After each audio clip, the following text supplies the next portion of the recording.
Welcome viewer, I am Murugan S.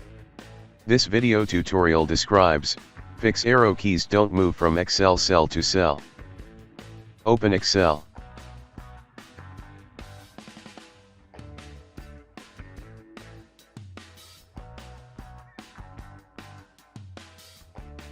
Arrow keys not move from cell to cell.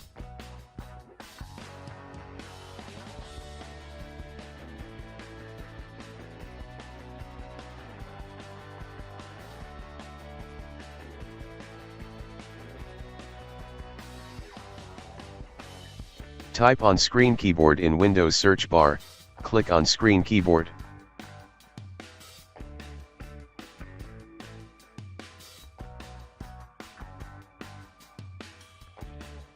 Click scroll lock.